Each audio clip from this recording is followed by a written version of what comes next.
आज की media briefing में मैं इलेक्ट्रॉनिक और प्रिंट मीडिया, डिजिटल मीडिया के सभी प्रतिनिधियों का स्वागत करता हूं और उनका धन्यवाद ज्ञापन करता हूं कि वो हमारे निमंत्रण पर आए।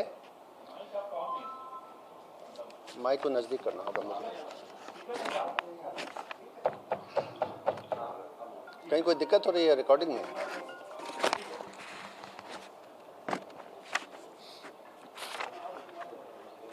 आज की मीडिया ब्रीफिंग में मैं प्रिंट मीडिया, इलेक्ट्रॉनिक मीडिया और डिजिटल मीडिया के सभी प्रतिनिधियों का स्वागत करता हूं और उनका धन्यवाद ज्ञापन करता हूं कि आप इस ब्रीफिंग के लिए समय निकाल कर आए।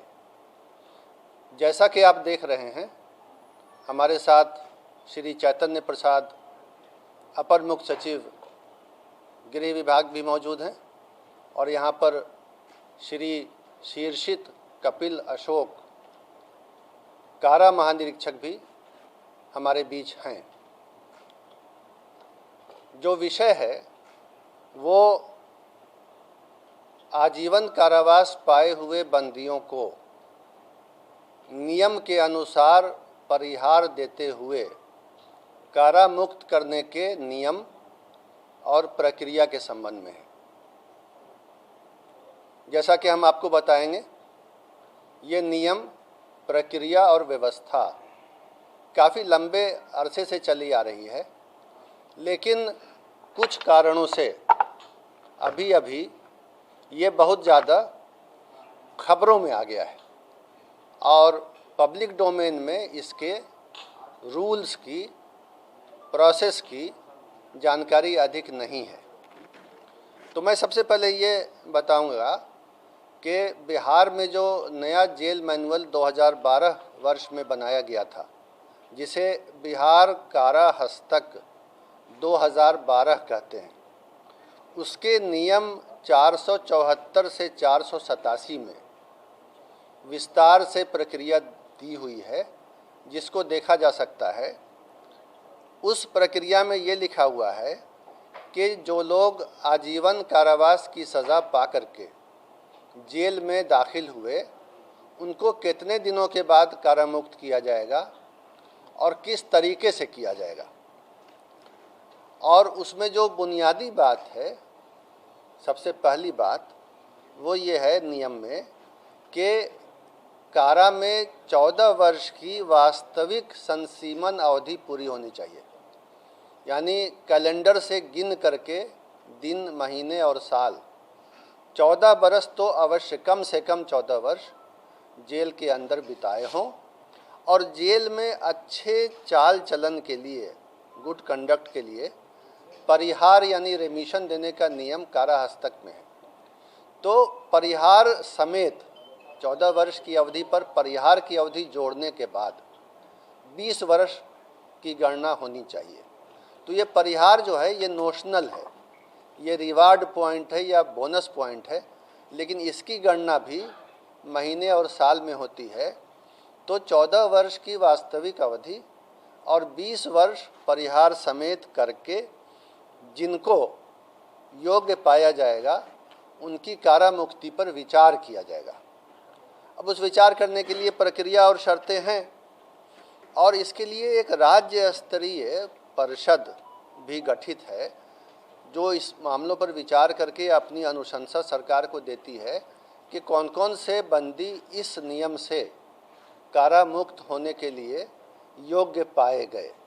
उस परिषद का नाम राज्य दंडादेश परिहार परिषद है और ये सरकार के आदेश से विधिवत रूप से गठित है।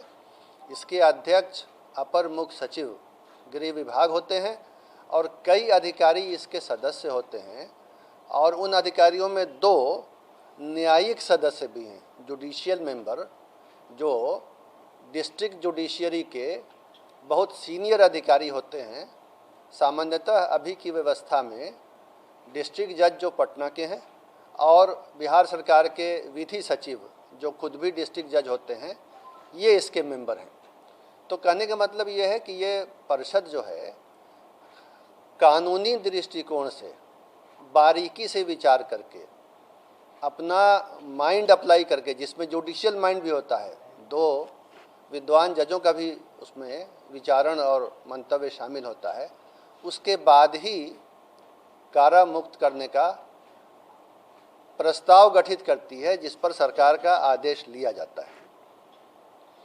पिछले 6 सालों में अब तक 22 बैठकें इस परिषद की हो चुकी हैं इसी विषय पर, ऐसे ही बंदियों को छोड़ने के लिए, और 22 बैठकों में 1161 बंदियों को छोड़ने की बात पर निर्णय लेने हेतु विचार किया गया।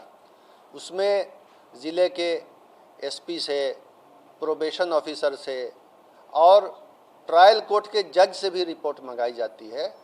कुछ रिपोर्टें कारा मुक्ति के फेवर में होती हैं, कुछ कारा मुक्ति के फेवर में नहीं होती हैं रिपोर्टें।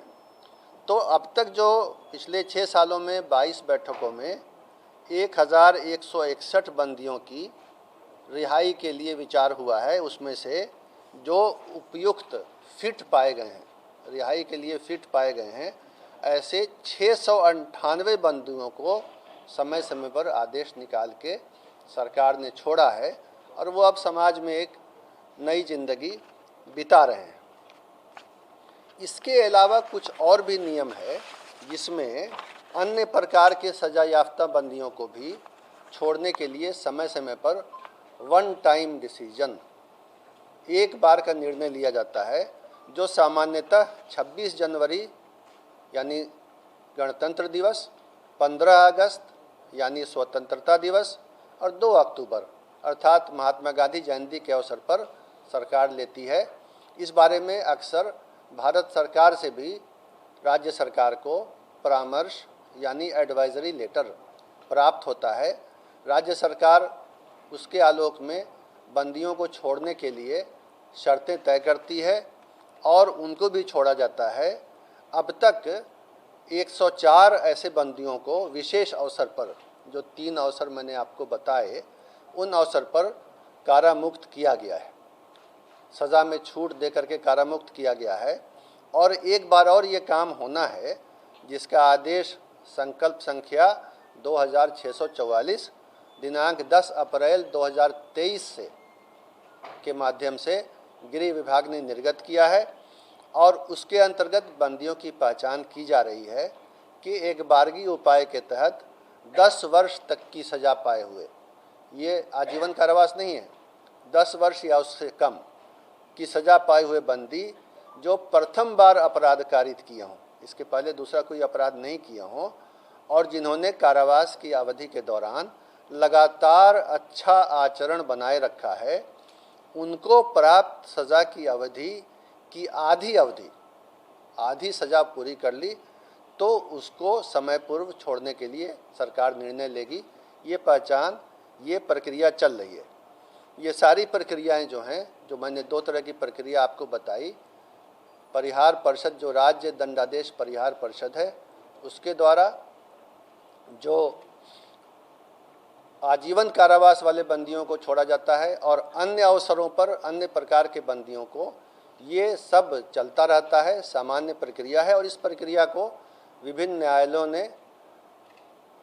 अपहोल्ड किया है, स्वीकृत किया है, और ये एक अच्छी परिपाटी है जिसको राज्य सरकार फॉलो करती है।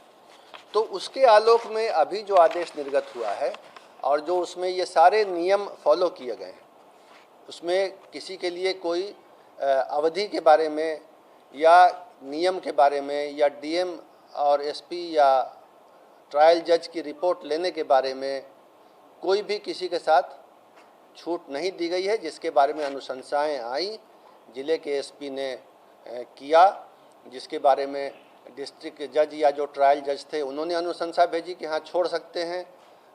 एसपी की रिपोर्ट आई, प्रोबेशन ऑफिसर की आई, फिर ये कमेटी बैठी, तब हुआ है। और किसी को इसमें कोई उन मामलों में जो शर्तें हैं बुनियादी, छूट नहीं दी गई है। एक बंदी जो राजनीतिक बंदी हैं, श्री आनंद मोहन का नाम आ रहा है, मीडिया में भी आ रहा है, उनका भी केस अलग कुछ नहीं था। वो उनको भी जो है, उनकी तो 14 वर्ष नहीं 15 वर्ष 9 माह 25 दिन की वास्तविक अवधि पूरी हो चुकी है। 14 वर्ष के बदले 15 वर्ष 9 माह 25 दिन और परिहार सहित अगर जोड़ें तो 22 वर्ष 13 दिन की सज़ा पूरी हुई है। और बाकी बंदियों की भी इसी तरह 14 वर्ष से अधिक और 20 वर्ष से अधिक पूरी हुई है। ये एक सामान्य प्रक्रिया है प्रशासनिक और पहले से चली आ रही है और इसमें किसी तरह का कुछ नियम के पालन में कोई कमी नहीं की गई है। यही बातें आपको बतानी थी और आपने इसको धैर्य के साथ सुना, इसके लिए मैं आपको धन्यवाद देता हूँ।